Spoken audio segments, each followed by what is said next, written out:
Ya, kali ini kita masuk pada bab 1 mengenai review database 1. Yang pertama kita akan bahas mengenai pendahuluan dulu, yaitu ada basis data. Basis adalah suatu tempat, ya, di tempat itu ada sekumpulan objek.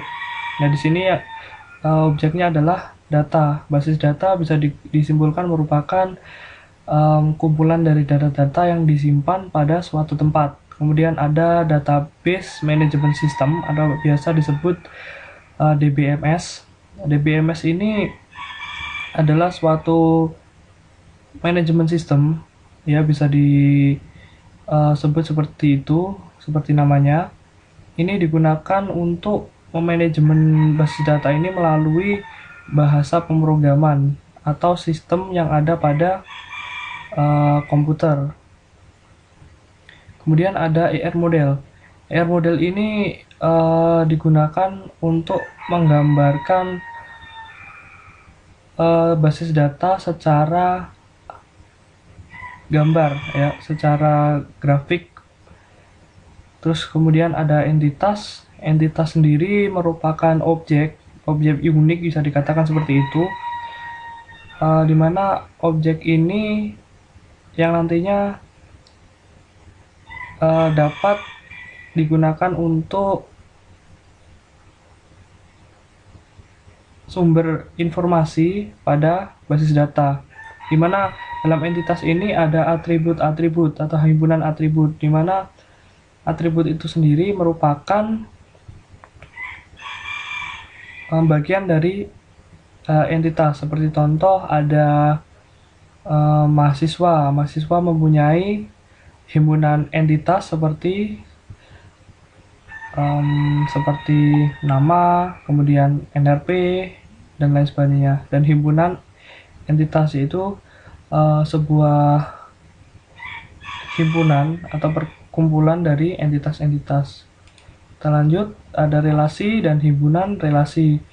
Relasi adalah asosiasi di antara dua atau lebih entitas. Kemudian ada himpunan relasi, yaitu himpunan dari relasi-relasi yang sejenis. Ya, ini adalah relasi, himpunan relasi. Ini yang di employees merupakan entitas, kemudian SSN, kemudian name, load ini adalah atribut.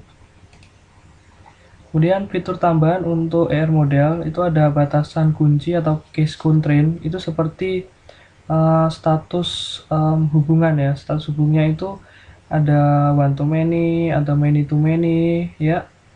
Terus kemudian ada batasan partisipasi dan entitas lemah.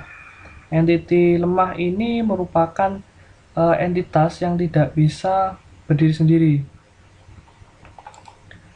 Kemudian ada hierarki kelas atau seperti dalam C++ dan bahasa pemrograman yang lain. Jadi atribut itu dapat diturunkan. Jika kita deklarasikan A adalah AB, setiap A juga termasuk entitas B. Jadi seperti adanya pewarisan keturunan, ya, suadasi. Kemudian ada yang disebut dengan agregasi, yaitu agregasi digunakan pada saat kita perlu memodelkan apa saja yang terlibat dalam suatu himpunan relasi. Agregasi membolehkan kita untuk memperlakukan suatu himpunan relasi sebagai himpunan entity untuk tujuan partisipasi dalam relasi yang lain. Kemudian ada yang disebut dengan model relasional. Basis data relasional adalah himpunan relasi, ya. Suatu relasi adalah himpunan. Jadi ada kolom atau tuple, semua barisnya bersifat distinct atau unik, ya. Sedangkan relasi itu sendiri terdiri dari dua bagian, yaitu instance, tabel dengan baris dan kolom. Baris adalah kardinalitas, kemudian kolom bisa disebut dengan field. Kemudian skema, yaitu menemukan nama relasi plus nama dan tipe kolom. Kemudian ada batasan integritas atau integrity constraint. Batasan integritas adalah suatu kondisi yang harus bernilai benar untuk suatu instance dalam basis data. Misal adalah batasan domain, yaitu dispesifikasi saat skema didefinisikan, kemudian diperiksa pada saat suatu relasi dimodifikasi. Kemudian ada yang disebut struktur query language, yaitu struktur query language adalah bahasa database relasional yang dibuat, yaitu berdasarkan suatu standar. Bentuk dasar SQL adalah sebagai berikut, yaitu select, disking. Disking ini adalah unique, agar data yang sama itu bisa terseleksi hanya satu ya, tidak membuang-buang tempat.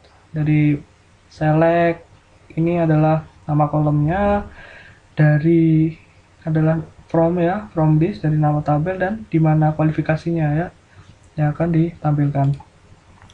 Kemudian ada yang disebut normalisasi tabel ya, normalisasi ya istilahnya. Yaitu normalisasi adalah perbaikan skema database. Latar belakang diperlukannya normalisasi adalah karena adanya penyimpanan informasi yang redundan.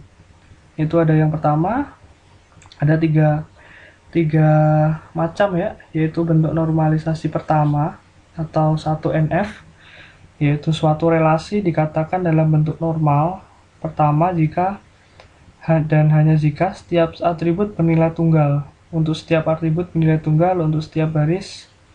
Kemudian untuk bentuk normal kedua atau 2NF, suatu relasi dikatakan dalam bentuk normal kedua jika berada dalam normal pertama dan setiap atribut bukan kunci memiliki ketergantungan sepenuhnya terhadap kunci primer. Sedangkan bentuk yang normal ketiga, suatu relasi dikatakan dalam bentuk normal ketiga jika berada dalam normal kedua dan setiap atribut bukan kunci, tidak memiliki ketergantungan transitif terhadap kunci primer. Ya, jadi demikian untuk materi pertemuan pertama. Semoga memberi manfaat.